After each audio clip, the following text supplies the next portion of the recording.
It depends on how much time you're ready to put in and how much time you have to put into it. Okay. I What I usually try and do is say you have, I don't know, 8 hours to work in a day, and that's me personally, and that's how I operate. And I'm not saying that you should or that everybody should, but I find it very productive that way, and I do see a lot of returns. Which is, if I have 8 hours planned for the day for my business, which is obviously going to be way more all the time because I love what I do, but 8 hours, if I have like 3 hours of coaching, then I have 5 hours left. This is all geared towards creating content and then publishing content on the different social media platforms. Okay. Um, And when you do your content, how do you like do you just does it have a synchronicity to it, or is it kind of like it's all different? it depends.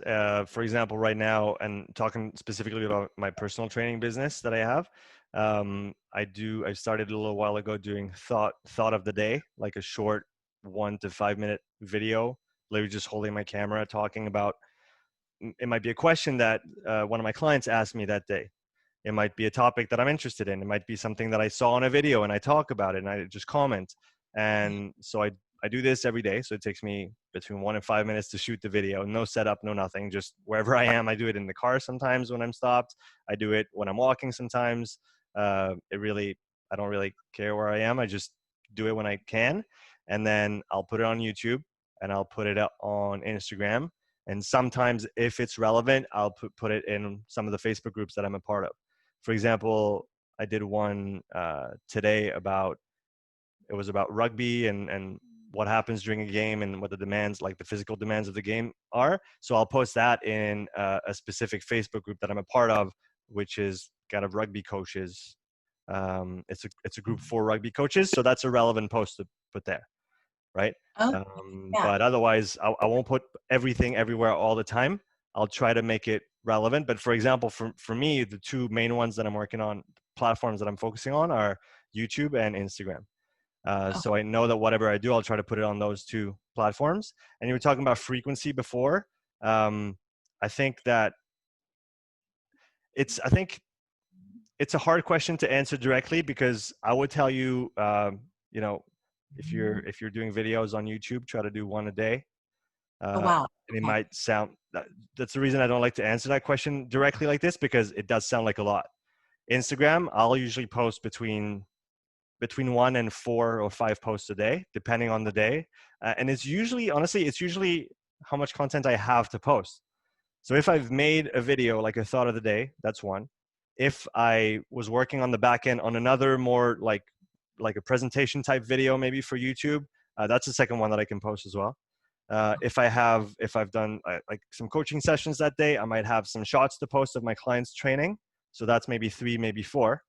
And then maybe I had a conversation and I posted a tweet, and I'll take a screenshot of my tweet and put it on Instagram, and that's 5.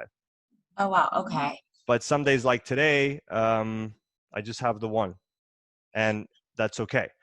So I don't try to force myself to do a certain number every day, because literally some days I just don't have anything to post, and posting for posting is not the best way to go. But finding, in everything that you do every day, finding opportunities that can turn into content, or that are content. Again, for me, it's easy because when I'm with my clients, I can film them, and that's, again, or take a picture and then comment on the picture. So that's things that are easy to do. It might be a little bit harder in a position where you're consulting with clients, and you obviously, that you can't talk about the person specifically, or film what you're doing, obviously, for privacy purposes or reasons. But when you come out of consult with a client, you could have a thought on something that you touched on with your client that day. So that's an easy, 2 or 3 minutes of video that you can put out, or a little blurb in the text format, whether it's on the screen or in the description with a nice picture that you picked up somewhere or took that day. So I think that's the biggest challenge at first. It's not about how many times can you post or should you post. It's about how how many opportunities can you find in your day and what you're doing to create content out of it.